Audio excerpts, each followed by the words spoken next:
안녕하세요. 기갑소녀입니다. 오늘은 기갑 장비의 역사에서 조금은 독특한 위치를 차지하고 있는 하프트랙에 대해 알려드릴게요.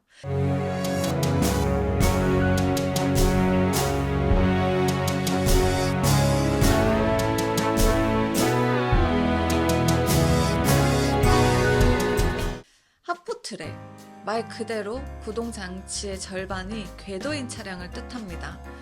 그 말은 나머지 절반은 궤도가 아닌 바퀴로 되어 있다는 뜻이겠죠? 전류는 바퀴, 후류는 궤도. 그래서 반궤도 차량이라고 불리던 기갑 장비.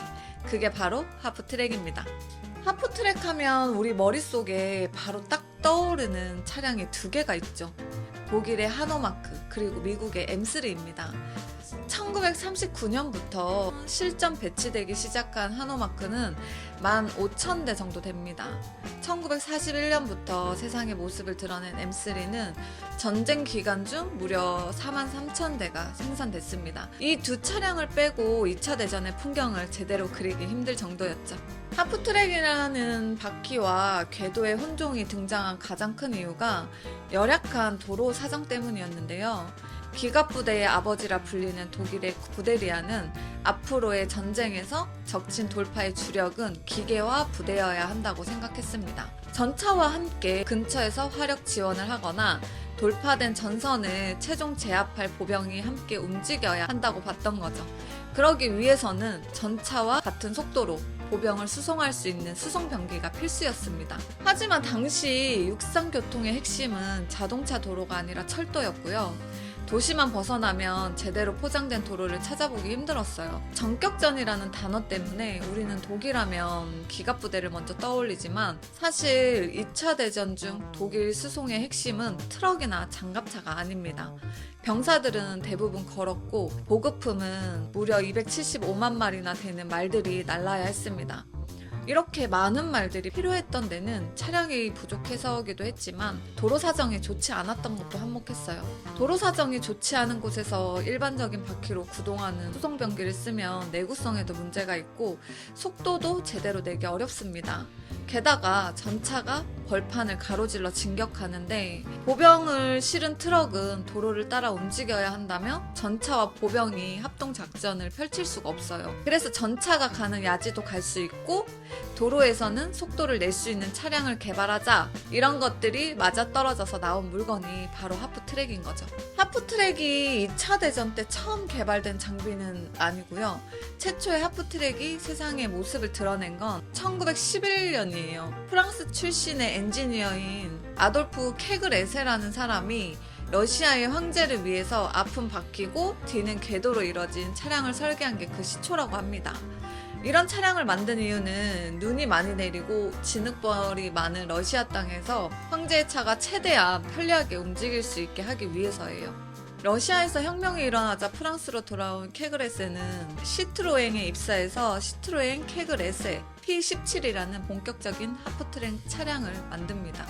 한눈에 봐도 익숙한 하프트랙의 골격이 이때 이미 만들어졌다는 걸 알 수 있는데요.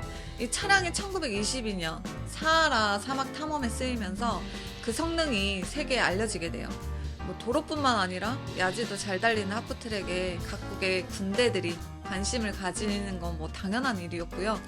그 중에서 하프트랙을 가장 잘 써먹었던 나라가 독일과 미국이었는데요. 하노마크는 5.8m의 전장과 2.1m의 전폭, 전고는 1.7m로 2명의 승무원과 10명의 병력을 수송할 수 있었습니다. 마이바흐의 99마력 가솔린 엔진을 얹어서 시속 52km의 속도로 300km 거리를 갈 수 있었고, 앞에 기관총을 설치하고 초기 모델들은 보병 탑승칸에 관측창이 있어서 총항구처럼 사용할 수도 있었습니다.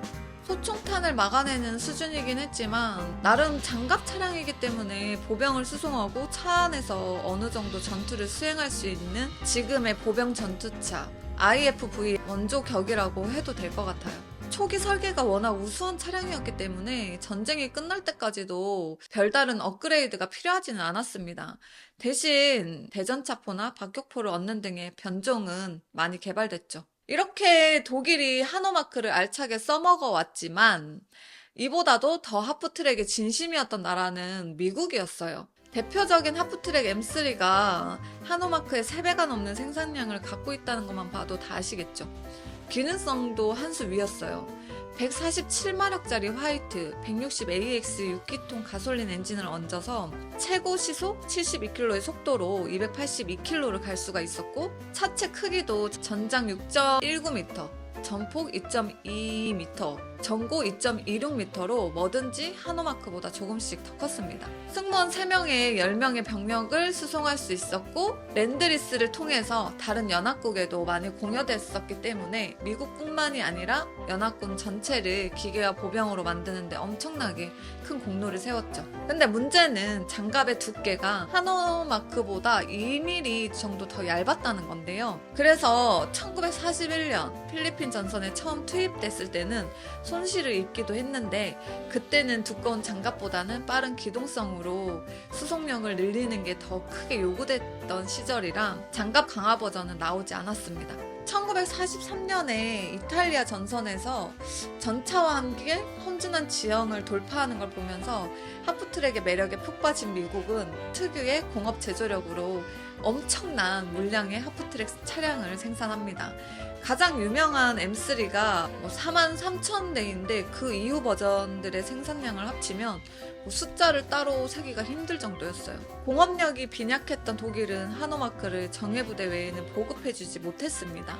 하지만 M3 하프트랙은 일반 보병부대에도 보급돼서 보다 안전한 보병 수송과 미군의 진격 속도를 높이는데 엄청난 기여를 했어요.